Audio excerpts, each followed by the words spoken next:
দক্ষিণ শহরতলির হরিদেবপুরে সকালেই শুট আউট। দক্ষিণ কলকাতার হরিদেবপুরে কালীপদ মুখার্জি রোডে 50 মহিলাকে লক্ষ্য করে গুলি, পিঠে গুলি লাগায় বর্তমানে আশঙ্কাজনক অবস্থায় এসএসকেএম হাসপাতালে চিকিৎসাধীন রয়েছেন তিনি। পুলিশের প্রাথমিক অনুমান এই শুট আউটের নেপথ্যে রয়েছে বিবাহ বহির্ভূত সম্পর্কের টানাপোড়েন। পুলিশ সূত্রে খবর, অভিযুক্ত যুবকের নাম বাবু। তিনি আক্রান্ত মহিলার প্রতিবেশী এবং দীর্ঘদিন ধরেই তাদের মধ্যে ঘনিষ্ঠ সম্পর্ক ছিল। স্থানীয়দের দাবি, প্রায় 5 বছর আগে বাবুর স্ত্রী মারা যান।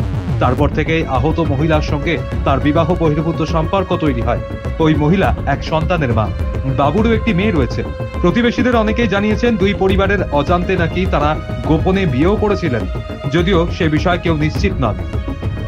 গত কয়েক মাস ধরে দুজনের মধ্যে সম্পর্কের অবনতি ঘটে বলে জানা গিয়েছে।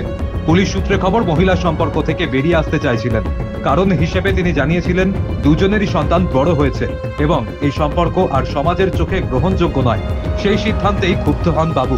প্রতিবেশীদের বক্তব্য, সম্প্রতি তাদের মধ্যে প্রায় ঝগড়া ও তর্ক বিতর্ক চলত। সোমবার সকালে মহিলা যখন বাড়ির কাছেই মর্নিং ওয়াকে যাচ্ছিলেন, তখনই হঠাৎ পিছন থেকে তাকে লক্ষ্য করে বাবু গুলি চালায় বলে অভিযোগ। গুলি লাগে মহিলার পিঠে। আশঙ্কাজনক অবস্থা, তাকে উদ্ধার করে দ্রুত এমআর বাঙুর হাসপাতালে নিয়ে যাওয়া হয়। তার অবস্থার অবনতি হওয়ায় সেখানে কলকাতার এসএসকেএম হাসপাতালে স্থানান্তরিত করা হয়। গুলিবিদ্ধ মহিলার শারীরিক অবস্থা এখনো সংকটজনক বলে হাসপাতাল সূত্রে জানা গিয়েছে। প্রতিশোধ স্পৃহা থেকে বাবু এই হামলা চালিয়েছে বলে পুলিশের অনুমান। ঘটনার পর থেকেই তিনি পলাতক। তার খোঁজে চলছে তল্লাশি অভিযান। এলাকা জুড়ে ইতিমধ্যে আতঙ্ক ছড়িয়েছে। স্থানীয় বাসিন্দাদের একাংশের অভিযোগ, এলাকায় এমন ঘটনা আগে কোনোদিন হয়নি। সকালবেলায় গুলির শব্দ শুনেই সবাই আতঙ্কিত হয়ে পড়ে। জোরে একটা আওয়াজ শুনেছি আমি, ঘরে যখন বসেছিলাম টায়ার ফাটার মতো। তো তারপরে শুনছি যে একজন চিৎকার করছে, মহিলা বাঁচাও বাঁচাও করে। তারপরে আমি বারান্দায় এসে দেখি উনি এখানে পড়ে আছেন। তারপরে ওনার এই টায়ার ফাটার আওয়াজ শুনেই সবাই এসেছেন পাড়ায়। এসে তারপরে ওনাকে আর কি অনেকক্ষণ ধরে বসার পর তারপরে ওনার ছেলে এলো, ওনার বাড়ির কেউ এসে তারপরে প্রাইভেট কোনো একটা গাড়িতে ওনাকে হসপিটালে নিয়ে যাওয়া হয়েছে। এলাকারই মহিলা? আমি তো তাই শুনলাম, আমি মুখ চিনি না, বাট শুনছি যে উনি এলাকাতে থাকবেন, রেগুলার উনি মর্নিং ওয়াক করেন এই রাস্তাতে। কটা নাগাদ হয়েছে? 6টা সোয়া 6টার মধ্যে ঘটনাটা হয়েছে। ঘটনাটা ঘটেছিল দাঁড়া 1 মিনিট দাঁড়া। তারপরে গায়ে হাত দে না, লাইভে ধরে নিয়ে যেতে থাকো। বাবা বাঁচাতে পারবে। আরে দাদা কি করছো তুইও বাঁচাতে পারবি না। রাজীব একটু পিছিয়ে রাখো। একটা গাড়ি উনি একটা নিয়ে এসেছে, এদিকটা একটু ঘুরে যান। গাড়ি করে নিয়ে আমরা তখন ধরাধরি করে তুলে দিয়েছি। ঠিক আছে, পরে ওনাকে নিয়ে গেল, ব্যাস এই অবধি আমি জানি। কেমন আছে করছি? আওয়াজ পেয়েছেন? কোনো আওয়াজ? না না, কোনো আওয়াজ পাইনি। আমি জাস্ট আমার ছেলে মেয়েকে আমার স্কুলে দিয়ে আমি তখন ব্যাক করছি। আগে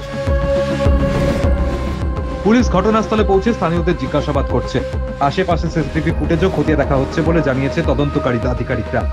তদন্তকারীরা মনে করছেন অভিযুক্তকে গ্রেপ্তার করা গেলে গোটা ঘটনার রহস্য অনেকটাই উন্মোচিত হবে। পুলিশের পক্ষ থেকে জানানো হয়েছে অভিযুক্তকে দ্রুত গ্রেপ্তার করতে বিশেষ দল গঠন করা হয়েছে।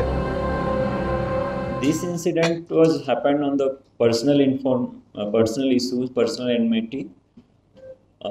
So far information we have collected, and we have just now recorded the statement of victim also, and accused, the main accused, the only accused, Bablu Ghosh, he has already been apprehended.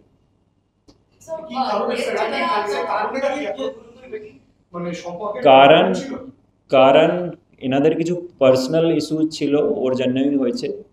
উনি জানতেন এক অপরকে অনেক দিন ধরেই। তো বাকি কি ডিটেল রিজন আছে, কি মোটিভ আছে, ওটা আমরা অ্যারেস্টেড পরে ডিটেল ইন্টারোগেশন করে আপনাদেরকে জানাই। ইলিগাল আর্মসের এগেনস্টে কন্টিনিউয়াস ড্রাইভ চলছে, আর বিভিন্ন টাইমে আপনারা দেখছেন বিভিন্ন টাইমে আমাদের টিম সাকসেসফুলি যে এটাতে ইনভলভ আছে ওটা অ্যাপ্রিহেন্ড করেছে আর লোককে অ্যারেস্ট করেছে, আর ফার্দার যে চেনে ইনভলভ আছে ওদেরকেও অ্যারেস্ট করেছে। আজকে এই কেসেও দেখবেন আপনি কি অ্যাকিউজ সঙ্গে সঙ্গেই অ্যাপ্রিহেন্ড করেছে। আপাতত আহত মহিলার প্রাণ বাঁচানোই চিকিৎসকদের কাছে প্রধান লক্ষ্য। তবে এই শুট আউটের ঘটনা শহরে আইন শৃঙ্খলা নিয়ে ফের প্রশ্ন তুলে দিল।